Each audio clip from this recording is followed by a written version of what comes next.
What's going on, everybody? Welcome back to the Going the Distance podcast presented by ImmaculateSports.com. Twitter's at ImmacSports. Instagram is also at ImmacSports. TikTok, YouTube, Immaculate Sports. It's episode 242. The 25 NFL draft is now in the books. So we're going to have a big episode all about the draft, some of our favorite picks, and also we're going to talk about every single team at least a little bit today. We're going to grade them, push most of the baseball talk back to next week, and we'll get into some big stuff next week with baseball because we've kind of taken a break on talking about it, but we did not forget about it. Of course not. But yeah, big day today as we do draft grades for all 32 NFL teams. Usually this is something that we've done in the past after the first round. Now we get to see the full picture of the draft and say, hey, well, maybe they didn't address the need in the first round, but they picked 6 different corners to address that need later in the draft or whatever it may be. So we get to see the full picture and do grades for the entirety of the draft. Every single pick. But each team one by one will be fun. And that takes me right into the opener because it's obviously super related with Ashton Jeanty. I've pretty much told everybody with ears that this feels like the first time in forever that the Raiders actually took the person that I wanted them to, and most of the fan base wanted them to. And it felt like such a gratifying moment where we finally got to hear the name called. We see Jeanty put on the Raider hat and walk out onto the stage with Roger Goodell. It felt so good to see that happen and for things to actually go right for us for the first time in a long time. I'll get more into our total draft once we get to there, so I don't want to be too far into it, but I love this pick a ton. Already going to get a jersey as soon as we, confirm his number, because having him and Brock Bowers is all you can really ask for Chip Kelly, the new offensive coordinator of the Raiders. And he's got 2 superstars, 2 big-time playmakers that he gets to work with, and he's going to hopefully get to work with them for a long, long time. Very happy for you. Jeanty's a special player, and I got to watch him a lot over the past 3 years. I will get into the rest of the draft talk later. I wanted to save it because the best thing I saw was the Warriors game last night. I know you texted too, this might have been the best basketball game we've seen in a couple of years, regular season or postseason. And even though it's just the first round, we knew these Western Conference playoffs would be insane, almost like a throwback 80s style game with all the fouls and the technicals and the flagrants with Draymond. But how about Jimmy Butler? He comes back from the tailbone injury, plays 40 minutes, leads the team with 27 points. Just an incredible performance. I wrote down here on the notes, Jimmy Butler plays the role of Superman. He was unstoppable because Steph Curry didn't play the whole game. He did play 39 minutes. That was a lot, but a lot of that time was resting in the corner because he's putting in a lot of work on defense in this series. So Warriors up 3-1. It's a big one. We all know if you go up 3-1, you got about a 95% chance to win the series. That's massive for a series. I picked Houston to win that Game 7 at home. Already down 3-1. Who knows? Not looking great for Houston anymore. Yeah, pretty crazy series so far for the Dubs, but just got that feeling to it again with Jimmy Butler. He fits right in. I know he doesn't have a ring, but we always talk about championship DNA as something, and he's got that. And seeing him play through the injury that he sustained in Game 2 and be able to play 40-plus minutes and play the way that he did and just be the disruptor to other teams as well, too, feels nice to have that guy on your team. And hopefully he gets to play quite a few more games here as we get into May and hopefully even June as well, too. That takes us to the player, pitcher, and rookie of the week, the only MLB that we'll really talk about today unless we talk about it in our bets.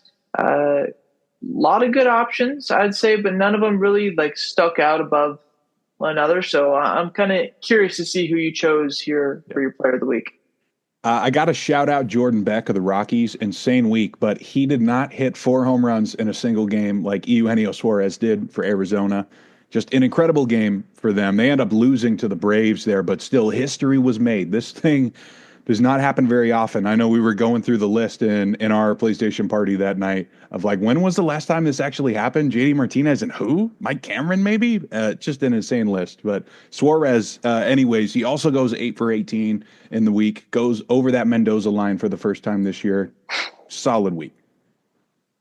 Yeah, it was JD Martinez and Scooter Gennett, I believe, for the last guys to do it before Hamilton did it back in whatever year that was in Baltimore. But Yeah, Eugenio Suarez, of course, I think he's going to be my player of the week as well too. But I want to give a shout out as well to Jordan Beck, who's been tearing it up for the Rockies, former top prospect, no longer a rookie, outstanded those limits, I believe, last year. Had a big week, 5 homers, 1,800 OPS as well too. So him and Eugenio Suarez, I think, take home the player of the week honors for me. What about pitcher of the week? I'm going to stick to the board here like it's the NFL draft. I'm going to go with Paul Skeens. 6 1/3 shutout at Dodger Stadium, 9 Ks, and the win. Kevin's dad was lucky enough to be in the building for that one. I'm a little jealous because that seems like obviously not the start to his career. He was incredible last year, but maybe the start to never having a bad start the rest of the season. Yeah, Yamamoto versus Paul Skeens on Friday night, and Paul Skeens absolutely dominated that one. 6 1/3, like you said, 5 hits, no runs, no walks, 9 strikeouts.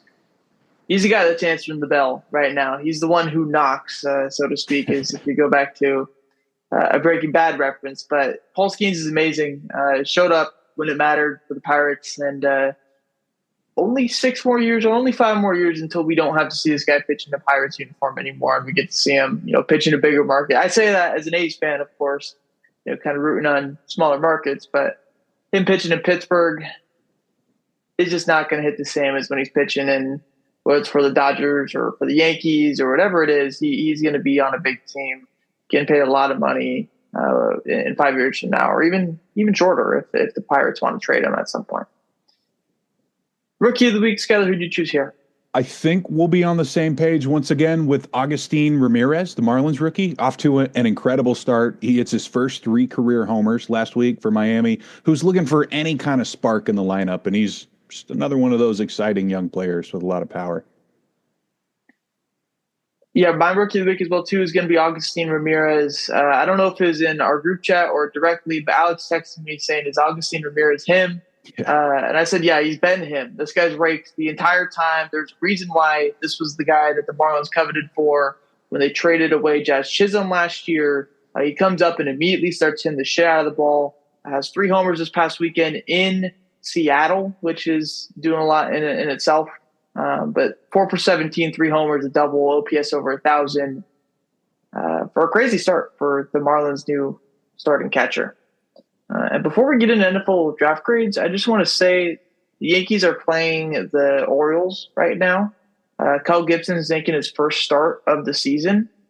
Yeah. Orioles have had terrible starting pitching this entire year. Oh my God, I just saw 4 out of the first 5 batters take him yard. The Yankees go back to back to back to start the game, get it out, and then Cody Bellinger goes yard after. So the Bronx Bombers are doing their thing right now in Baltimore. And I just want to say that because you'll probably see it on ESPN if you haven't already, if you are listening to this.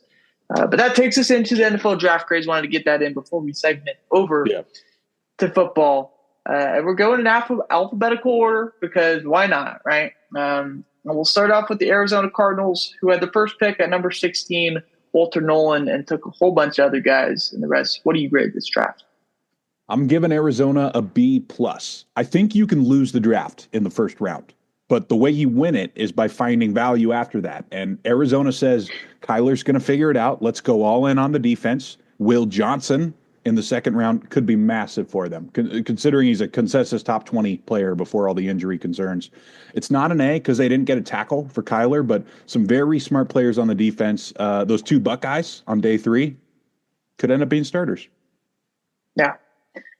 I've been a lower grade at a B-. They definitely went heavy defense. 6 out of their 7 picks were on the defensive side of the ball. I like their first 2-round picks from Walter Nolan and Will Johnson. Obviously, Johnson slid quite a bit. But the current trust in the offense that they showed by drafting 6 of the 7 guys on defense isn't really something I love. And that's why we got the draft grade lower at B-. There's some considerable problems in this offense last year. I would have liked for them to take running back later with James Conner starting to get a little bit older. Would have liked to see him draft at least 1 or 2 old linemen because that's always something that you should do. And I know they got 1, but maybe even a second one would have been really necessary. And taking another receiver just to be ready when something happens, the inevitable happens with an injury, whether that's to not Michael Floyd. the guy from Stanford, Michael Wilson, Yeah. and Marvin Harrison. One of them, at some point will probably deal with an injury. So would have liked for them to kind of hedge that a little bit by getting the guy, even in the later rounds with how deep of a draft it was for the wide receiver position. So I go B- for the Cardinals. Moving on to Atlanta, the only team that had 2 first-round picks. They traded away their next year's first-round pick to get one. Took Jalen Walker, James Pierce in the first round. Only 5 picks this total draft. What do you think about the Falcons? I'll give the Falcons a B. They kill it with the first pick in Jalen Walker. Scheme fit. He's from the area, hometown, massive need. And they had such a big need for pass rusher. They trade back into the first round, like you said, for James Pierce. This duo could be fun. It's also extremely unorthodox, and they give up that extra first, so the overall is going to get bumped down. But I really like the safeties they took too. Xavier Watts, Billy Bowman, very fast. Their safeties have been getting torched for years, so this is a Raheem Morris draft. He gets all the guys that he wants here. He gets to coach them up, and it could end up being one of the better hauls in the division. I'm not going to pretend to know who Jack Nelson is, the guard that they took or tackle that they took in the 7th round. But their first 4 picks, Jalen Walker, James Pierce Jr., Xavier Watson, Billy Bowman Jr., like you said, are all really good picks. The only reason why the draft grade's down for me is because I hate the trade of giving up a future first-round pick because you don't know how this year's going to go. It could just go completely shit, and next thing you know, you lose a top 10 pick or whatever it is. I know the Falcons don't think that they're going to be there next year. They hope that they make the playoffs, Michael Penix, and hope everything is well, and that's a late 20s pick. But you don't know. I don't like the idea of giving that away. So for that sole reason, even with me liking most of the picks that they made, I'm taking it down to a B-. Next up is Baltimore, and one thing that we know is that they're going to get great value. They took Malachi Starks with their first-round pick. What do you think about the Ravens draft class? Yeah, right on the nail there. I'm giving Baltimore an A because they get Starks in the first, Mike Green in the second, and Emory Jones in the third. These are all top 100 players. Baltimore gets great value again, like you said, and I really like their 6th round, too. They get some extra needs. Colorado receiver LeJonte Webster, Vatek D-tackle Aeneas Peebles, and Rutgers DB, who they're always nasty from Rutgers. That's Robert Longerbeam, I believe is how you. What a name! Yeah, I know, just incredible combine performances from all their guys. Yeah, I like this Baltimore draft, and who doesn't? Like you talked about, and I talked about as well too. Really good value picks. The first 3, especially with Starks, Green, and Emory Jones. I like getting LeJonte Webster in the late 6th as well too. Obviously, the wide receiver position is going to be something that we know a little bit more than with some of the tackles and other stuff. And LeJonte Webster is a guy that we've seen play pretty well the past few years in Colorado with Shedeur Sanders and all those guys that they had over there. It's an easy A for me. No A plus, no A minus, but a simple A for the Ravens. That might be a little harsh. I think you could give them an A plus too. Buffalo, they took Maxwell Harrison. Little cool story with him in the green room over the weekend. But Maxwell Harrison in the first round, a whole bunch of other guys throughout. What do you think about the Bills draft? I'll give them a solid B. It's another team that needed to completely rebuild the defense here, and I don't think they got the best value compared to Baltimore, of course, just before them. But you do get a bunch of starters. They traded up and sniped the Jets a couple times on D linemen, T.J. Sanders, Landon Jackson, Deion Walker. And there's some special teams potential. I thought the Bills did all right. Yeah, the Bills definitely had a plan going into this draft class. They take 3 corners, 3 defensive linemen, and a couple targets for Josh Allen. I know the targets weren't really, high tier picks, but I like the value that they got with Maxwell Harrison and Landon Jackson, who's been in the news, just for not having any hair. I like the draft that they had. I know Brandon Beane yesterday got pretty upset on a radio for someone saying that they should have drafted a wide receiver. He's like, well, we fucking scored 30 points a game last year. You make sense with that. Like they did well with what they had. Obviously, if they added a Matthew Golden or something like that, it could be a bit better. But I think Buffalo did well. Nothing too crazy, though. I give them a B. Yeah, B. On to Carolina, who took T-Mac, Toa McMillan with the number 8 overall pick. I thought Carolina killed it. I'm going to give them an A. Most of the pre-draft rumors that we heard around the league ended up holding true, except for how high Carolina was on Jalen Walker. I thought they were going to take them for sure, except for you. You picked T-Mac, so good pick. Massive target for Bryce Young, who needs one badly. And the overall grade is going to be up here because I like their first 5 picks to start off the draft in a row a lot. Nick Scorton, Princely, Uman Mielen, pretty close. They're getting looked Yeah. at in the late one. So I like that. Trevor Etienne, he doesn't have the best season at Georgia. He gets suspended, but apparently he does fine in the pre-draft process. And plus, one of the leaders of the championship Ohio State Buckeyes defense, Latham Ransom. Safeties, we're just not jumping off the board this year. Yeah, I really like what Carolina did. T-Mac was the guy that I had projected to him last week, as you said. They get him at number 8, which I really liked. Their next 2 picks with Nick Scroton and Princely, who I'm not going to say the last name of, both solid trench picks. And then the guys that they got later, ETN, Mitchell Evans, Jimmy Horn Jr., I all thought were pretty solid guys as well, too. So I give Carolina an A. I think they nailed this draft, and I think Bryce Young is definitely going to be happy to see 6'4" Teratoa McMillan over there in the X spot this next year, and a lot of years after that. Next up is Chicago. Ben Johnson in his first draft gets 2 playmakers. I'll have to start with Colston Loveland and Luther Burden III. I'm going back-to-back A's here. Ryan Poles and Ben Johnson stick to the board. And since we haven't seen these guys on an NFL field yet, sometimes the only way to separate them in grades is just by going by how you think they're going to be. And 4 guys in a row with first-round hype at one point. Loveland, great scheme fit. Luther Burden at 39 could be the biggest steal of the draft. And just because I had Ibuka over him doesn't mean that he's not a great receiver. Ozzie Trapillo for some O-line depth. Shamar Turner on day 2 from Texas A&M. I also love their 7th-round pick, Kyle Monangai. Rutgers power back falls to 233 because his 40 time wasn't great, but it's Ben Johnson. He loves the run game. They'll find a spot for him. So I love it.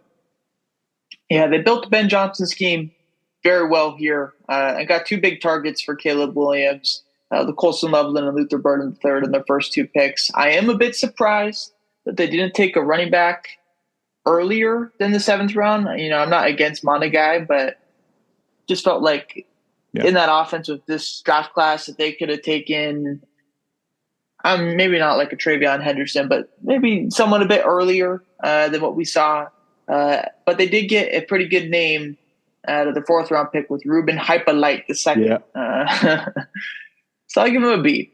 Solid draft class for the Bears. That takes us to Cincinnati now. We took Shamar Stewart at 17 and paired it with a whole bunch of other dudes in the later rounds. Yeah, for Cincinnati, I'm going to give them a C+ here. When you have this many teams in a row getting great value, that means some teams are going to stick to the scheme no matter what the rankings are, and that's kind of what the Bengals did. Shamar Stewart's a massive need at 17, but I thought they reached on a couple guys with limited athleticism because they were from the bigger schools, and sometimes it's better to be safe than sorry, but I thought it was a little early for the linebackers. Demetrius Knight, Barrett Carter, we'll see. I don't see them as starters, though. Yeah, they didn't take a single DB in this entire draft. I think surprises me. They didn't have a very flashy draft, kind of like what you were talking about. And that's not always necessarily a bad thing. But in this case, I also don't think it's a great thing either. Definitely falls within probably the lower tier of draft classes that we've seen. But I don't think any team did too terrible in this draft class. So I'll go a C for the Bengals. Still passing, but maybe not. Probably below the mean, I would say, for my team grades. Next up is Cleveland, which we know had an interesting draft, taking multiple quarterbacks. What do you think about the Browns' picks this year? I have a B for Cleveland, but I think the excitement grade is an A+ because there's some really fun position battles incoming here. They started off with the trade with Jacksonville. It looks like they probably had Mason Graham as the number 1 player in the class, so I guess no complaints about that pick so far. But we also have Judkins versus Dylan Sampson, battle at running back. We have Dylan Gabriel versus Shadur for quarterback 2 or 3. We'll see when they get out there. Or 5. Or to the CFL. And, Harold Fannin gets to learn from Njoku. Carson Schlesinger gets to learn from JOK. It's really fun, but the first 3 picks end up being the only guys that actually play for multiple years. I can't give them an A. So I just gave them a B for the excitement.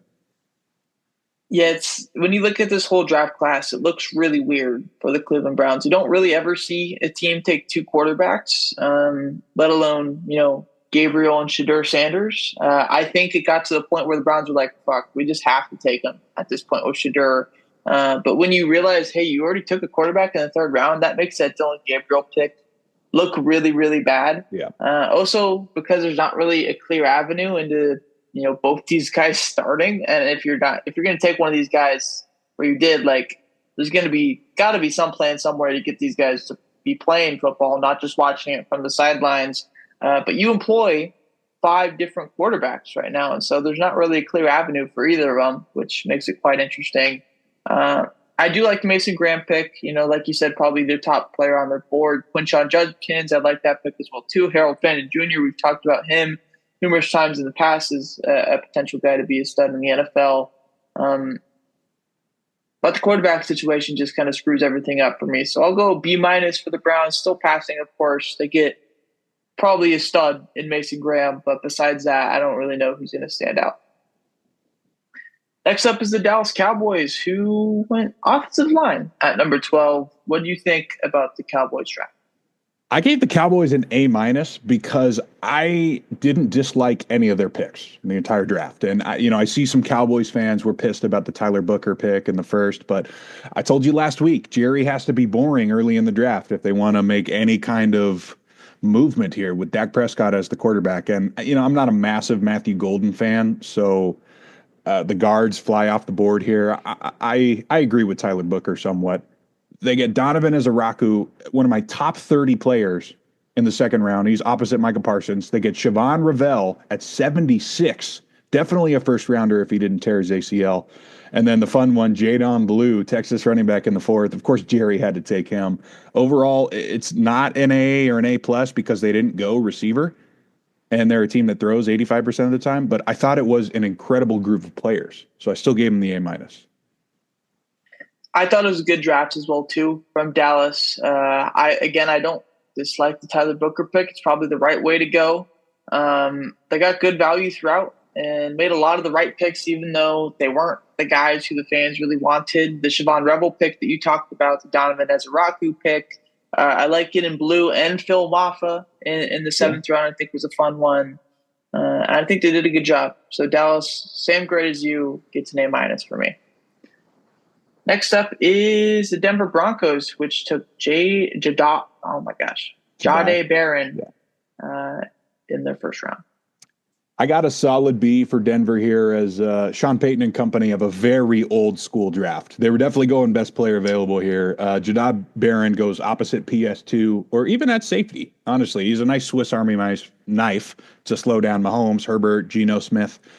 RJ Harvey wasn't the biggest name at running back, but he was the best receiving back out of UCF. So if they see him as an H-Chan, he's got great speed, then you can't complain. They also take some swings at edge. They're trying to find that next John Franklin Myers, if you will, that could kind of play on the end or inside or at the nose and just move them all around. So I get it. I give him a B. I think for Denver, first off, Jade Barron, great pick. I think he's going to pair really nicely with Patrick Surtain, Riley Moss, and I think he'll probably end up being a stud. But going into this draft, the one thing that I was really like, okay, this team is going to do this, is that they were going to go get a bell cow back, and they didn't. RJ Harvey, has potential to, be versatile out of the backfield, but he's not going to be the guy that you give the ball to 20, 25 times a game. And I think that's exactly what they needed, considering how their season went last year. And, you're not going to be able to throw the ball 85 or however many times a game that they do. I just don't think they really handled that at all. No offensive lineman as well either, which I don't like. So I'm giving it a C. And maybe a bit more critical than any other team because I do not like the Broncos, but I definitely have one of those picks coming up. Yeah. Moving on to Detroit, though, who took Tyleik Williams at 28 as the Ohio State man goes to Detroit, but the Michigan man goes to Cleveland. I got a B+ for Detroit. I think they did a lot of great things, and they were on pace for a possible A+ before the Isaac Tesla pick. They trade 3 picks for a special teamer at Arkansas. So we'll see what the deal is with that. I don't know where he's going to play, but cool. Great athlete. Where was I at here? Oh yeah. Other than that though, I love Tyleik Williams. You may not remember, but I've been mocking him to Detroit forever because they need someone to slow down the run. They rebuild the trenches on the other side too. 2 very highly ranked guards, Tate Rutledge, Miles Frazier, SEC. And to top it off, in the 6th round, they get one of my guys, and he'll soon become one of Dan Campbell's guys too, because Ahmed Hassanin, the edge rusher from Boise State, is just an awesome dude. The highest an Egyptian has ever been drafted, just tough as nails, fighting through the pain. So I like their draft a lot. Yeah, I think Detroit did okay. Again, it wasn't, super flashy draft, but that's what happens when you don't have a ton of glaring needs on your team. And I think, whenever you can, take in the trenches and just develop those guys. And I think that's exactly what they did. The Tesla, however you want to say his name, definitely seems like a reach. But at this point, if I can give a GM some slack, it's going to be Brad Holmes, and I'll, wait from afar to really grade that pick specifically. So I'll give it a B+ draft. But if it was, the Jags taking Tesla in the 3rd, I would have been like, this fucking sucks, but a bit more leeway for Brad Holmes. Moving on to Green Bay, very cool scene with their first pick and Matthew Golden being taken in Green Bay, at Green Bay during the draft. Was there, got to have his walkout music and everything, and just very cool scenario there as they take a wide receiver for the first time in the first round since 2002, I believe. I think it was very cool. I don't think you're wrong there, but I only have a C for Green Bay. It may only be a half-baked idea, but it really felt like they drafted a certain way because they were hosting the draft. And I kind of thought the whole wide receiver problem in Green Bay was a smokescreen, and then they took 2 guys who are more of a specialist than a number 1 guy, Matthew Golden and Savion Williams. The speed is definitely there, but I don't know how it's going to fit. We'll see when they get there. Anthony Belton in the 2nd's all right. They've been trying to replace Bakhtiari for a while, and Baron Sorrell in the 4th, he was there too. Probably only taken because he was the last dude in the green room, but all right, edge from Texas. I gave Green Bay a C. I think they keep making the same mistakes over and over again, though. I like the Golden pick, partially because of how hurt Christian Watson has been in previous years. And I know they're a bit different, size-wise, but as the ability to stretch the field, that's exactly what Matthew Golden can do. And I think with how often Christian Watson's been hurt, and when we see the difference when he's there and he's not there, we just see a whole bunch of space difference in Green Bay. Golden kind of gives a ton more insurance to that. And while we, kind of a bit of I wouldn't say a late riser, but obviously, when you run in the 4.2s or 4.3s, you're going to have your draft stock boost up. So that's exactly what happened with Golden. The pick I was scratching my head at was Savion Williams. That didn't really make sense in the 3rd round. You've already got, add Golden, but you got Watson, you got Reed, you got Wicks, you got all these dudes, Bo Melton, whoever it is, they got a ton of guys that throw the ball too. And taking a guy like Savion in the 3rd round, I don't really see the vision for that. Unless they move him to running back. We'll see. I guess they could. I know he's got some opportunity there, but they also have Josh Jacobs, so that factors in. But I don't think the late round picks are terrible. I'll give it a B. Not my favorite draft, but cool scenario with Matthew Golden. Next up is Houston. If you are an Iowa State wide receiver, you want Houston in the draft because they took 2 of them. Yeah, I got a B for Houston. I love that new duo. Houston gets Higgins and Knoll from Iowa State, and they do luckily come out of here with a good tackle too, Ariante Ursary, and eventually will take that spot left open by Laramie Tunsil. But I thought they would take some more swings at guard specifically, rather than mess around with Graham Mertz and Woody Marks in the 4th was weird. Running back, if they hit in the 2nd here with all their 2nd round picks, all is forgiven. Because they moved down in that Jackson Dart trade, but kind of a weird group of players. I'll give them a B, though, because they're not bad players. They get a lot of those 2nd round picks. Yeah, one of the 2 teams that did not pick in the 1st round was the Houston Texans. Again, another team, though, that doesn't have a ton of major needs, so we do see the draft process being a bit different. They took 3 different Jalens, Jalen Noel, Jalen Smith, and Jalen Reed. It's pretty interesting there once we get to rookie camp and they're saying Jalen and all this stuff. But I didn't hate the draft. I don't love it either. They just get a B for me. Graham Mertz, interesting one in the 6th round, but why not, right? Fuck it. Next up is the Colts, who took Tyler Warren at 14, and I'm sure they were happy to see him fall to that. Yeah, another solid B here for Indianapolis. They get their guy, was Tyler Warren all along. JT Tuimoloau from Ohio State coming off the edge too. Another really odd group of players in a do or die type of season. I didn't like Justin Wally from Minnesota because he was kind of like a late riser, 5th round, but they take him at 80. And the funniest thing to me out of this draft was Riley Leonard because I had him compared to his new teammate Daniel Jones, who just may be his mentor. So if it doesn't work out, maybe they hand the rings over to him in a couple of years. Yeah, I thought they did really good in the first 2 picks. Tyler Warren and JT Tuimoloau, like you talked about. I think both have star potential. Like if we were to go back a year ago, both these dudes are definitely going in the 1st round. Outside of that, I'm not like super familiar with some of the other picks. Obviously, I know Riley Leonard, but I'm not. I know Giddens, but outside of that, I'm not like super familiar with most of your guys. So I thought just going off those first 2 picks and some of the dudes I know, I thought they did well. So I'll give them a B plus just based off of that solely. Next up is Jacksonville, who took Travis Hunter at 2, paid a price for it. What do you think about the Jags draft class? I'll give them an A minus, man. You got Travis Hunter. What else could you need? They're going to let him try out whatever position he wants. There was an interview today. Is like maybe they even try him at safety. So that'd be interesting. I haven't even thought about that this far into the process, but you never know. It is Jacksonville. They pay the big price, like you said, next year's 1st and another 2nd. So their next picks back to back at 88, 89, you get Caleb Ransaw, DB for some Travis Hunter insurance, and West Virginia offensive lineman Wyatt Milam. He could start at guard right away. Also, I like Bashal Tutin, running back Vatek. Kind of a perfect fit for ETN and the run scheme. So I really like this draft. A lot of athleticism. I thought it was interesting. Travis Hunter pick I like, of course. I think he'll end up being a stud. But for a team that is not close to competing like Jacksonville, I really would have liked them to spend more than 2 out of 9 picks on either the O-line or D-line. They didn't take a single D-lineman in this entire draft.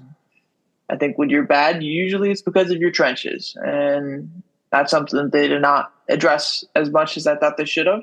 Besides that, though, get one of the best, if not the best player in the draft in Travis Hunter. So I'll give it a B+. And I know they gave up a ton for it, but they came out okay. Next up is Kansas City, and man, did they do it again. Yeah, of course Kansas City kills it, right? They're getting an A. Josh Simmons at pick number 32 was my number 5 player in the class before he got hurt. Another guy who dominated this year was their 2nd round pick, Omar Norman Lott from Tennessee. They just always seem to get that great value. And one of the icing on the cake moves for them too, day 3, Utah State receiver Jalen Royals. Very special player who happened to play in a conference where they started their games at 11 Eastern time at night. And that's why he fell. Kansas City gets an A+. Great value on every single pick. Josh Simmons, Omar Norman Lott, Ashton Gillette, Noah Williams, Jalen Royals, Rashad Smith. Like they did great on every single pick that they got. So hate saying it, but Kansas City gets an A+ for me, and they addressed every partial need that they had on their very solid already roster. What about the Chargers? Chargers at A-. I think they had a very similar draft to the Raiders, who we'll get into here. I don't think that they thought too hard about the start of the draft, right? Hampton and Trey Harris, they needed consistency on offense. So they take swings late in the draft. Edge rusher Kyle Kennard, safety RJ Mickens, those guys fall. Can't go wrong. A-, they stuck to the board. Yeah, another really good draft. Running back in the 1st, wide receiver in the 2nd. Fits the team needs really well. Outside of that, I'm not super familiar with most of these players. It looks solid throughout. So the Chargers did well for a team that had a ton of incoming free agents going into this offseason. Next up is the Rams. The other team that did not have a 1st-round pick took Terrence Ferguson with their first pick, and that's not the NBA player. Yeah. I'll give them a B. I don't love the haul, but they do come out of night one with that extra first round pick next season from Atlanta. That bumps it up here from the C to the B. The best kind of ammunition that you could pick up in a potentially great quarterback class. So I like it. Another team, they stick to their board here with guys they feel can play early. It's the tight end Terrence Ferguson, like you mentioned, edge Josiah Stewart from Michigan, and linebacker Chris Paul Jr. Specifically, those three, those guys are going to be out there on week one. So I think that makes up for it. Yeah, the trade specifically, I think, bumped up their grade a ton because if you just go based off of the picks and the talent you get from the picks, maybe it's going to be a bit different because they don't pick until the late 40s in the draft. But regardless, I think the Rams did well with what they got. I like the Ferguson pick, and I like some of the guys that they got later. So I give it an A- for the Rams. Next up is the Raiders. Yeah. All right. So with the Raiders, a new regime always is interesting for the draft because there's so many different styles you see across the league. And with SpyTech, it felt like their message was, let's take as many guys that can play right now before we get to day 3. That's the day where all shit hits the fan. So Genty's Genty. He's like your guys' own Marshawn Lynch. You're getting him when he's not 35. So probably will be a different end to the story there. Jack Besh is a top 50 player. Both of our teams benefit greatly from the great round 3 corner fall with Darian Porter. And they don't forget about O-line either. A lot of teams think it's boring. They won't take them in certain rounds, but Charles Grant, Caleb Rogers, not only add depth, but upside to a future scenario where the Raiders can run the ball all day long. I love this draft. Sure, I'll be biased, whatever. I give it an A+. Ashton Genty, of course, one of my favorite picks. Jack Besh, I thought was a solid pick in late round 2 as well too. Round 3 and 4 were very high ceilings. We're going to hit out of one of these 4 dudes, whether it's Darian Porter, Caleb Rogers, Charles Grant, or the speedster Dante Thornton Jr. from Tennessee. It feels like one of those dudes is really going to work out. Specifically, either Porter or Thornton. The later round picks were kind of fun. Taking Tommy Millott and Cam Miller in the 6th round, 2 quarterbacks / runners. Tommy Millott ran a 4.3 in not the combine, but the pro day for Montana State. But a very similar pick there. But a very interesting 3 FCS picks. I believe that's probably the most out of any team this year. But would you find diamonds in the rough? It seems that it could go that way. So I like the picks that we made, and I am going to give it the bias A+. I don't think I gave my grade, but I have an A. I liked it. Yeah. Moving on to Miami, took Kenneth Grant in the 1st. I'm going to give him a C. I feel like there were 2 primary strategies we saw this year in the draft. There were the teams that needed skill players like Vegas, and there were the teams that needed other things. And this was the group that needed 300-pounders. That was Miami. So their first 3 picks, they go Kenneth Grant, Jonah Savania, and Jordan Phillips. It was a little early for all 3 of them. So that's why it gets knocked. But, like I said earlier, we haven't seen all these guys in uniform yet. Sometimes we can go by the value instead. So Quinn Ewers in the 7th is the one pick that could save this draft because I didn't think he'd fall that far. That's for sure. I don't know too much about these middle round guys, but I like Kenneth Grant at number 13. And I think once we get to the 6th round and you take Ollie Gordon and Quinn Ewers, can't be that bad. If they suck, it's a 6th and a 7th round pick. But if they're good and they turn out, being the guys that we projected at one time to be, top 10 picks in this draft at some point, albeit, a year or 2 ago, but why not? Doesn't hurt. I give it a B. Interesting draft class for Miami, though.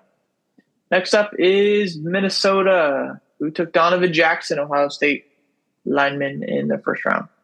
I'm going to give Minnesota the lowest grade of the draft, a D+, but I do think Donovan Jackson's awesome. He could end up being the best guard in the class. I'm just surprised they didn't trade down first. A lot of teams were looking to move up. We saw the Jackson Dart trade happen around them, similar with James Pierce Jr. Outside of that, receiver Ty Felton had some Senior Bowl buzz, but it really looks like they took four special teamers in a row here. And to be fair to them, they did a lot of damage in the free agency period, but I don't see a whole lot of starters in this draft. Yeah, definitely one of my least favorite drafts. I give him a C minus. Not a ton of picks, only five in the entire draft, but I don't like that they used one of their two picks in the first four rounds on a wide receiver, which is already a strength of their team. And I can understand, best player available at some point, whatnot, but did not seem like Ty Felton was the best player available at that point for them. So I give it a C minus. Not my favorite draft class, I'll say that. Next up is the Patriots, who took Will Campbell at number 4. Maybe Skyler is going to be harsh on this one.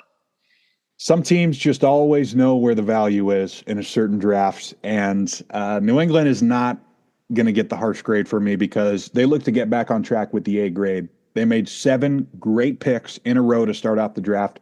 Campbell's a monster no matter the position. Travion Henderson is a special running back. I love him. Kyle Williams at receiver had some first-round buzz. Jared Wilson's the best center in the class. D-tackle Joshua Farmer, he's often reminiscent of his former teammate Braden Fisk.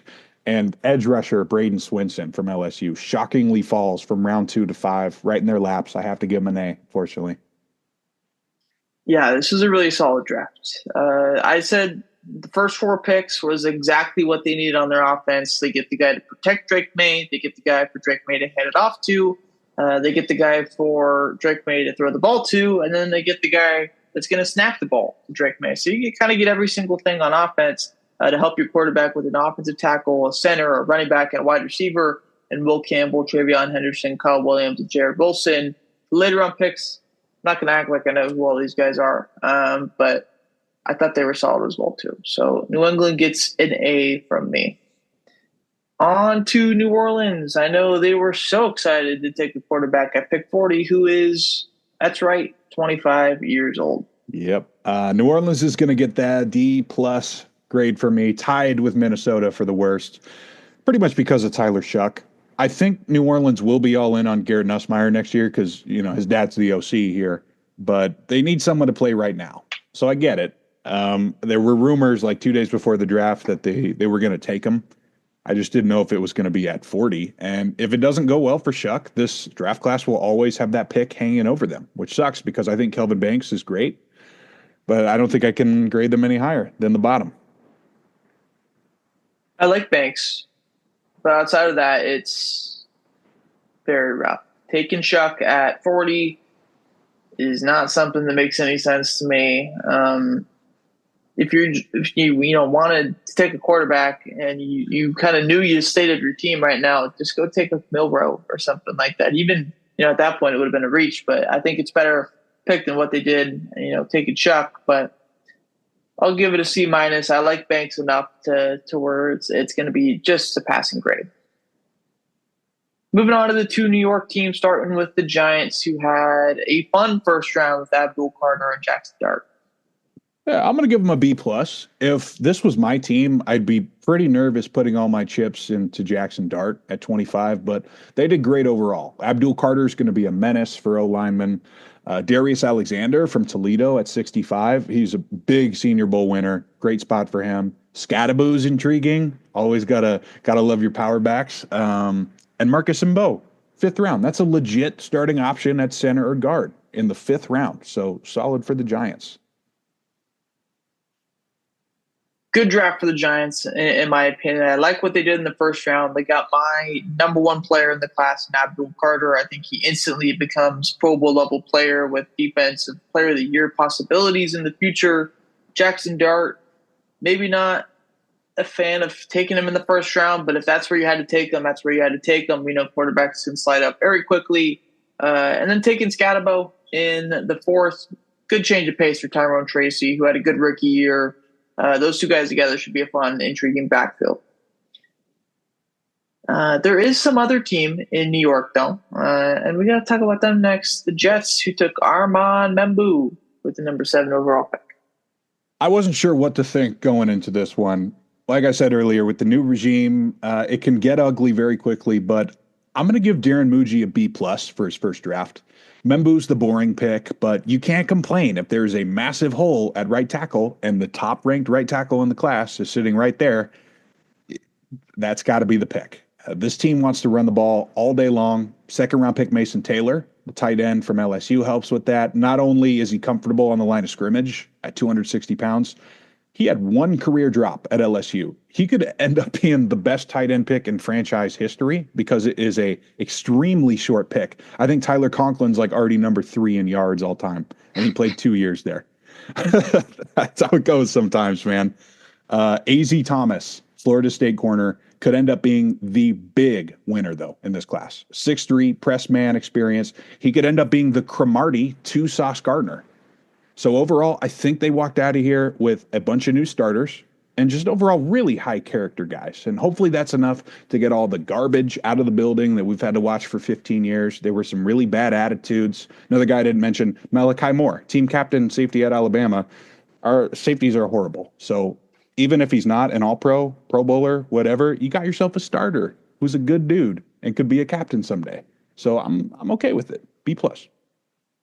Yeah, I was going to delegate my grade more to you in this one because I knew you had more familiarity with the picks. Membu, I like. Taylor, I like. Thomas, I know you like a ton. Smith, I don't hate. Yeah, skip over Aeneas Smith. He broke his leg a couple times, but he ran like a 4.31 or something in high school. So that's what it is. It's one of those picks. Breaking your leg a couple of times can change it. But I didn't hate any of the picks. I thought they did well.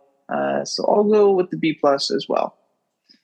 Next up is Philly, and they are turning into the Chiefs of the NFC because they nailed another draft class in my eyes. I'm going to go with the same grade with Philly, a B+. When your name's Howie Roseman, you can afford to take some big risks, and that's exactly what they did. Once again, they favor the freak athletes from the SEC. Jahad Campbell could be an unbelievable player, but he's got a torn labrum. That's really risky at the linebacker position. We saw... Oh, man, so many. I mean, Devin Bush was one of them.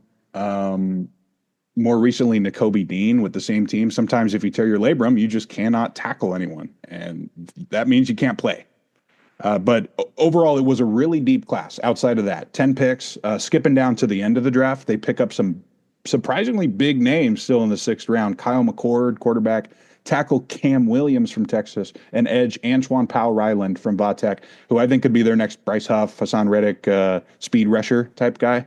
So, yeah, I guess I won't give them the A, but when you have 10 guys, some of them are going to hit. So I guess I wouldn't be upset with a higher grade. Yeah, I think Philly did great. They are a team that, just like Houston, just like Detroit that we've talked about, does not have a ton of needs. So you can kind of afford to take more of those shots in the dark than any other team because you already got guys that are going to play those spots and handle the spots well. So Jahad Campbell, I like. Makuba has a chance to be a stud. He's just undersized, I'd say, is his problem. So if you're 5'11", 190, it might be a bit harder to tackle, but he's fast, flies around the ball, and a good playmaker there. I think those two guys alone is enough for me to give him an A grade. I like McCord late as well, too. So that's where I'll stand. Good picks throughout. Definitely, some ceilings could, not be reached with these guys, but I like the aggressiveness from the Philly front office, which they tend to be more often than not, and it tends to work out more often than not, it feels like, with them. So an A grade. Pretty good system in place there. Next up is the Pittsburgh Steelers. Yeah, I got a solid B for Pittsburgh. They clearly think that Aaron Rodgers is coming soon because they don't take a quarterback until Will Howard in the 6th round. Mike Tomlin, Omar Khan, another team that just sticks to the board. They grab starters with their first 3 picks. Derek Harmon, Caleb Johnson, who is kind of like a young Najee Harris. We'll get to that later when we get closer to the season, of course, because they'll probably start. And Jack Sawyer. I think all those guys are definitely difference makers. And if you take 3 starters right off the bat, that's a passing grade. Got them a B. I thought it was an okay draft. I don't think they took a ton of stellar athletes throughout, so they were relying pretty heavily on scheme. Caleb Johnson is pretty much a Najee Harris clone, size and everything. He just kind of fits exactly. I hate that they waited until the sixth round to take a quarterback. I like Will Howard specifically, and I think maybe he's got a shot to play in the NFL. But with their current quarterback situation, I think they had to pay a little bit more attention to it, and they just didn't. So it gets a C plus for me. Next up is the Seattle Seahawks, who had a pretty diverse class, I would say. Yeah, I think this is a solid group from John Schneider. I gave him a B plus here. I think Gray Zabel right before the run on guards starts for their very injured O line was big. Nick Emanwari was made in a laboratory and definitely has some Derwin James in him. That's for sure. And Jalen Milroe is going to be fun to watch grow. Taking him in the third is a lot easier to digest than earlier than that, so I'm okay with it. They also get two podcast favorites in the seventh for the offense: wide receiver Ricky White, running back Damian Martinez. Those guys are excellent athletes, so we'll see if they get a shot in Seattle or they have to move on.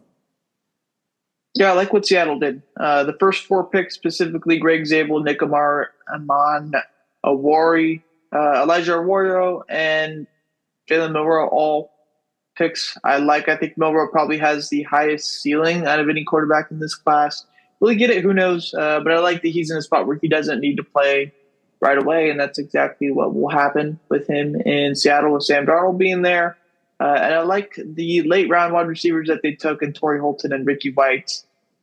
I think those guys have a chance to play pretty well in that system that they got there. So Seattle gets an A for me. Winding down, just four more teams to go, and team 29 will be the Niners. San Francisco. I wouldn't freak out about a low draft grade if I'm the Niners because everyone knows they are extremely scheme specific. They love to take projects. However, I am going to give them a C plus because what they did was incredibly risky. 5 defensive picks in a row to start off the draft. Mykel Williams is a freak athlete. Robert Saleh will love him, but there's some serious chemistry issues with this team, and I think they took one too many projects. I think you're going to have too many guys who are healthy scratches, like Alfred Collins, Nick Martin, day 2 picks that aren't even going to be dressed, at least as of how things look right now on the depth chart. So I would just be worried that I would be on the hot seat if I'm in the Niners front office after a draft like this. Yeah, I did not love this draft class for the Niners. First off, they didn't take an O-lineman until the late 7th round, and that felt like something that they could have taken in the first round or the second round or the third round or all of the above. The wide receivers that they took, I know one was in the 7th round, but Jordan Watkins as well in the 4th doesn't stand out to me. Outside of Mykel Williams, I just don't see it with the draft class. So I'll give it a C plus because they've turned late round guys into studs before. Mr. Irrelevant. Yep. Turning into Pro Bowl level quarterback, but did not love that draft class in the big picture. Moving on to Tampa Bay, who took a wide receiver in the first round in Emeka Egbuka. Yeah, this was another really fun draft class for Tampa, but I'm going to give it a B plus, not an A, because they did have some needs, like in the trenches, that they could have gone after. But I do love Emeka Egbuka. He was my number 10 player that I had. And after that, they take back-to-back corners, massive need. Benjamin Morrison ranked very high before his hip surgery, and another big body, Jacob Parrish from K-State. So that's one of the needs knocked off there. They also took Tez Johnson in the 7th, another guy to keep your eye on. So this draft tells me they're preparing for a future without Mike Evans and Chris Godwin. And they're not really worried about the other stuff at the moment. Yeah. The Emeka pick is interesting. I really like him as a player, but I don't really think it makes a ton of sense with their current roster construction and some of the needs that they had. But then I felt a whole lot better with it with Benjamin Morrison falling to them in the late 2nd because he's a stud. I like Tez Johnson as well in the 7th. I know, not a flashy pick. He is going down to the 7th round, but pretty good pick there. So I give Tampa B plus. I think they did well with the picks that they had. Second to last team, and it's the team that had the first overall pick, taking Cam Ward at number 1, the Tennessee Titans. What do you grade them? I think not overthinking the Cam Ward decision will raise us up to a B for me. because he's very fun to watch. He provides way more potential than Levis, Malik Willis, Mason Rudolph ever did. And they stick to the board after that, and they get some average athletes on the defense. The other factor to this draft is, will Chimere Dike or Alec Aomaner become a top target? I like those guys, but maybe the league doesn't see them as a 1 or 2 receiver. So I gave him a B. But Cam Ward's big. You need that pick. Yeah. I like Cam Ward. I'll start off with that. 1-1 is the right pick. Biggest need that they had, and you address it right away with the first overall pick. Will you hate it a couple years from now? I don't know. But I like Cam Ward as of right now. I like the new targets in Gunnar Helm and Alec Ayumanor, but I don't know too much about the other guy in Chimere Dike. DK? I think DK. I think. Okay. Well, I don't know too much about him, and I did not mean to say slur there, but regardless, some people have it spelled like that, and it sounded like that. But regardless, I don't like him specifically. I'm not really too sure why, but Helm and Ayumanor I do like, and I think it was a solid draft for them. So I give it a B+. They had a lot of needs, and they addressed a lot of those needs really well. Last team, the Washington Commanders, with the most boring draft in the league, maybe? Yeah, that's fair. I gave him a B-. I didn't fully understand the Josh Connerly pick after trading for Laramie Tunsil. But what they did do was walk out of there with 2 of the highest rated prospects in the entire draft. They get Trey Amos in the second, by far their biggest need. Their defensive back room was horrendous last year. And you can't give up 40 points in the playoffs if you want to go to the Super Bowl. I don't know too much about 4th-round receiver Jalen Lane from Vatech. They didn't really throw the ball at Vatech, but that's a guy who could get some snaps. Right now, it's just one of those drafts I don't know a whole lot about, so I gave him a B-. Yeah, they don't have a ton of picks, only 5. I'm not a huge fan of the Connerly pick either. I do like the Amos pick, but that's the really only one that I know too much about. So I'll give them a C+. Just kind of tough to, have a high grade when you don't have that many picks, I think is the biggest part of it. So that's all of our 32 grades. We do have 4 questions here at the bottom, though. Starting with the most underrated pick of the draft. Who was it? I didn't go with any of the guys who fell because of medicals, because I feel like it's somewhat justified for most of them. So I'll start off with Tennessee D tackle Omar Norman Lott going to Kansas City at 63, end of the second. Norman Lott fell a little bit because he's undersized, only 290 pounds at D tackle. That's because he's a pass rusher at heart. And this could be the perfect player next to Chris Jones, who gets so much attention. And I'm not calling this guy Aaron Donald or anything, but if you're getting an Ed Oliver type player at 63, that's a massive win. I'll go maybe a bit of a flashy pick here. I'll go Jalen Milroe, 28th pick of the 3rd round. I've been pretty well documented as a guy who supports Jalen Milroe and think he's going to have a good career, and under the right scenario can end up being probably the best quarterback in the class. I think he got that right scenario in Seattle. I talked about it earlier where he doesn't have to play right away. He can kind of sit behind Sam Darnold, and there isn't a ton of pressure. It's not like he's going to the Giants or the Jets where if you go in and you don't perform immediately, that they're calling for you to be burnt on the stake. Seattle's a bit more forgiving in that matter. And I think Jalen Milroe, with those guys all around him, Jackson Smith, Kenneth Walker, and some of the other wide receivers that Seattle took, there's a chance for him to succeed if he gets in, and I like it for him. So Jalen Milroe, my most underrated pick. About your favorite pick of the entire draft? I'm going to go with Luther Burden to the Bears at 39. And, of course, it's another situation where the guy compared to DJ Moore gets to play right next to him in the same offense. And similarly to why DJ Moore fell himself was because he's not the biggest or the fastest, but this type of receiver is taking over the league right now. I think a lot of teams are going to be thinking, how in the world did we let Ben Johnson get this one too? Yeah, my favorite pick. Is it cheating if I say my own team? So. Because I, of course, love Ashton Jetsy at number 6. And that's got to be my favorite pick of the draft. I talked about him in the opener. But I think also I got to talk about my favorite pick to watch. And that, of course, is Matthew Golden. I know it wasn't the pick that, blows everybody away and he's going to be a stud or anything like that. But there isn't a ton of draft picks that we've seen go down like that, where you have 200,000 people chant your name as you're going out and stuff like that. It's something that we'll look back and will be one of the coolest draft moments of all time, unless he completely sucks ass, which would make it be terrible. But cool pick.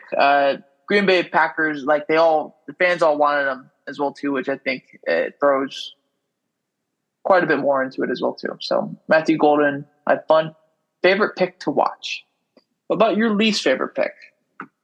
We're going back to the AL East for this one. Oh my God, I said the AL, American League. I got Boston, Toronto to my left here. The AFC East with Maxwell Harrison to Buffalo at pick 30. I don't think he's a bad player, but Buffalo obviously hasn't learned their lesson here after Kyer Elam. The run on DBs didn't start until after pick 50. I'm really surprised they didn't trade down. And they took another guy who is exactly like all the ones that failed before them. Man coverage and too short. Trey Amos was on the board. Our two guys, Porter and Azareya Thomas, were on the board. Siobhan Revel was on the board. And I think Siobhan Revel would have been a perfect fit for them, but they were too scared. It was a knee injury. My least favorite pick isn't necessarily the player. It's just how the team went about it. And it's going to be Derek Harmon, Steelers pick in the first round, D tackle. Just doesn't make any sense for me. Like the D tackle defensive line in general in Pittsburgh is pretty much set up. I know Kim Hayward's getting old, but still, like, you got a ton of studs out there, and you've had studs out there for a long, long time. Will Harmon be good? Probably, but there's so many other needs on this team, specifically with the quarterback position, and I just hate that they didn't address it until the 6th round. If you take Milroe at the first round, you're probably like, what the fuck? But if you take Jackson Dart, at pick 21, I think there's a whole lot more sense being made in the stuff going on with the Steelers right now. So that's my least favorite pick.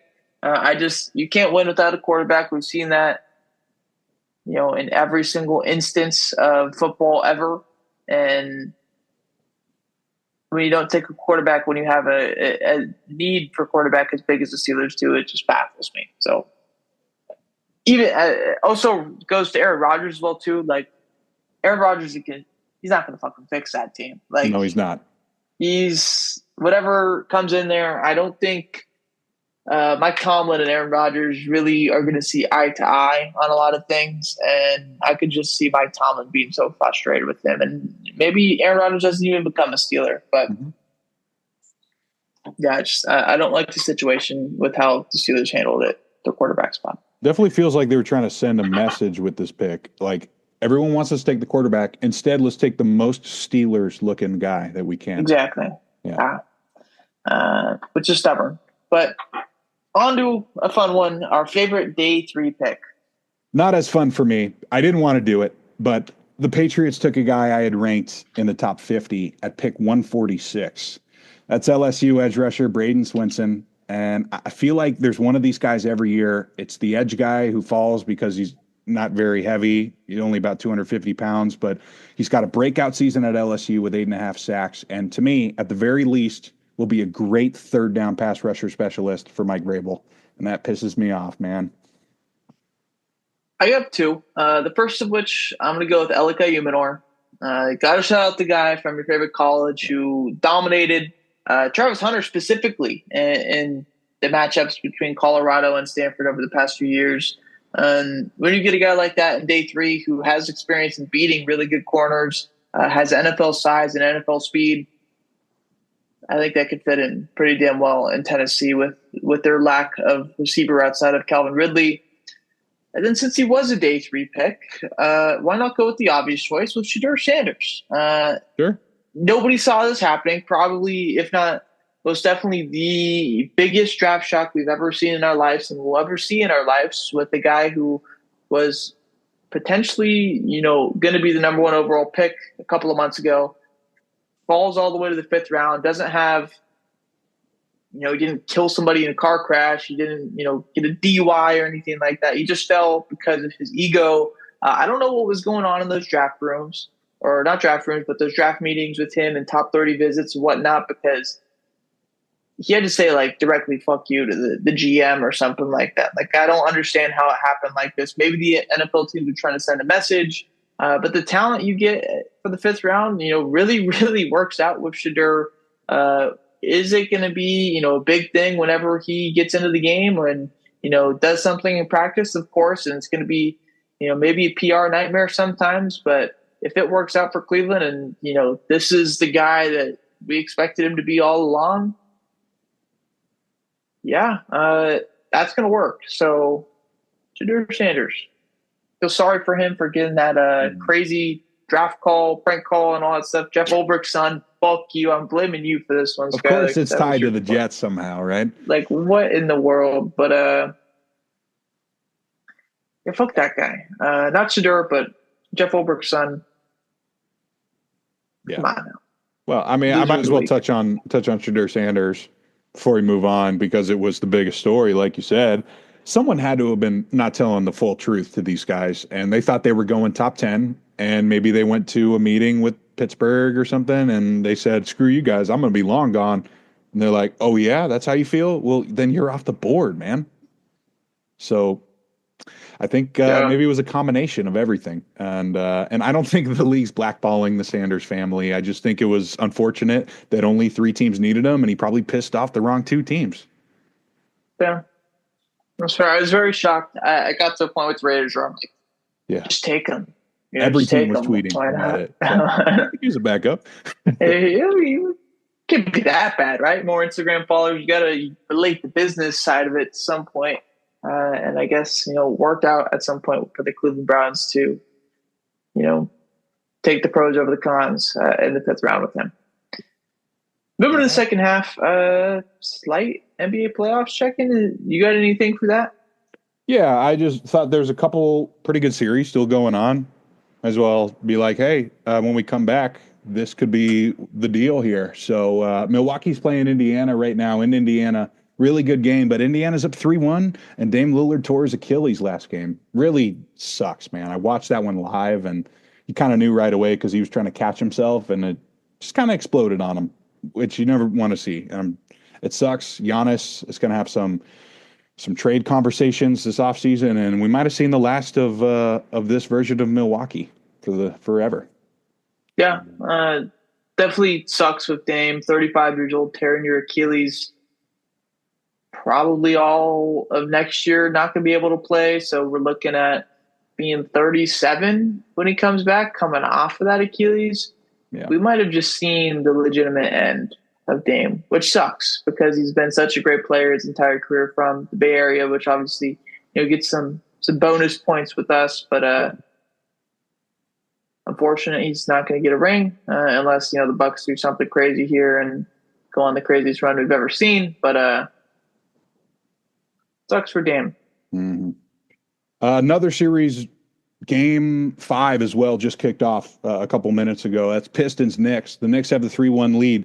Jalen Brunson wrecks his knee, gets a couple injections, comes back and scores 15 straight. Incredible. I saw a tweet. I'm pretty sure it was AI, of course, but it was the Knicks taking Brunson to the back of the locker room, and there's just all these feet waiting for him, all different sizes. Like, which one do you need for the fourth quarter this time, Jalen? And it's like it doesn't even affect them when it's crunch time. Been awesome. Knicks are looking good. Yeah. I'll just run through them if you don't have anything specific. Go ahead. Go ahead. Magic Celtics will be today. Game 5 as well. 3-1 Boston. The Magic had a couple of really good performances out there, at least defensive performances on Boston, but Tatum and Brown seem to be feeling better. They're projected to win by 12 tonight, so it looks like Boston will clinch that. Clippers, Nuggets, 2-2. What a roller coaster of a series. It looked like the Nuggets were going to be really good, and then it looked like the Clippers had them by the balls, and then they blew the last one, and now it's 2-2. And I really don't know what's going to happen, but maybe the Clippers are cursed again because did you know they've never swept anyone ever their entire history? That's kind of crazy. Yeah. But I could see it. If any team's not done it, it's probably the Clippers. We mentioned Warriors Rockets. That one's 3-1 Golden State going back to Houston. Now, things are looking very good for the Warriors with their guys being healthy and all. And the other Western Conference matchup that's still going on, Timberwolves up 3-1 on the Lakers. LeBron 0 points in the fourth quarter. And we have Ant Edwards playing much better in game 4. So things are looking up for Minnesota. We saw a very nasty sweep by Cleveland over Miami. I know you were at least hoping Miami would play a little better than that, but they didn't. And then Ja Morant gets hurt, and Memphis doesn't have a shot against OKC. So next week we'll have some more matchups for the second round. Specifically, the Western Conference is nutty. Eastern Conference, just got to wait and see who New York plays. Yeah. For our Layups bowl predictions, last week we went 2 for 4, so it wasn't that bad of a go for it. I had Baltimore over Washington on Wednesday, and not in basketball and baseball. That did not happen. Unfortunately, Nats got a dub there. Skyler had Cincinnati over Colorado on Friday. Anytime it says over Colorado, you can pretty much just put it in green. So that was good for Skyler. This week I have Cincinnati over St. Louis on Wednesday. That will be Brady Singer going tomorrow, I believe, versus Mikolas, I want to say. Okay. And when you get that matchup, I think that favors Cincinnati quite well. Guy that they're familiar with as well, too. And Singer, while he's probably most of the St. Louis lineup has obviously seen him over his time with the Royals, bit less familiarity there. With my layup, I'm going to stick with the formula that's been winning. I got the Giants to win against Colorado on Friday night. That's Ray against Senzatella. And like you said, with Colorado, they've lost 7 in a row. Things are not going well. Got the Giants beating them again. My bold prediction last week was that the Pirates would beat the Angels on Wednesday. I said maybe even Andrew Heaney gets to 8 Ks. He actually gets 8 Ks. He strikes out the first 6 batters of the game. And the Pirates do win that game. So that one went green. Skyler had Tyler Warren at number 7 for the Jets. Unfortunately, that did not happen for him, but I think he's okay with the guy that they got. So that's red. This week I have Arizona over the Mets on tomorrow. That is a Zach Gallen start versus Kodai Senga. Senga's been really good. Gallen's been off and on. I just think the matchups for tomorrow work well with Arizona and how they like to jump on the guys. Yeah, like you mentioned, not a lot of smoke coming out of the Jets front office this offseason, but the only thing we did see was they love this tight end class. So everyone just assumed it was at 7, but, we got Mason Taylor, second round, all good. Go on to the bull prediction for this week. I got the Minnesota Twins over Boston on Friday night. That's Joe Ryan against Walker Buehler. Minnesota's won 4 in a row. They look really good. Boston lineup is struggling again. Not sure what's going on with them, but I'm going to take Minnesota to win this one on Friday because I love Joe Ryan. Yeah. That's going to do it, though, for episode 242. Next week, power rankings for baseball, maybe even not mid-season, quarter season awards, playoff predictions, all that stuff. We'll maybe think about getting into all of that because we're getting to that point. But a fun draft episode. Yes. And unless Skyler's got anything else. Yeah, I mean, maybe the first time we don't see Shohei win the quarter season MVP. Find out next week. It's been a bit. He's going to hit 8 homers this week. You watch. That'd be hilarious. Yeah. Yeah, I'm glad you had a good time watching the draft, Kyle. I did too. There were definitely some moments I'm like, should I just turn this off? But I knew like almost every player that was getting taken, I couldn't turn it off. Had to support my guys. All righty. We'll see you next week, Kyle, for 243. 243. And Dubs.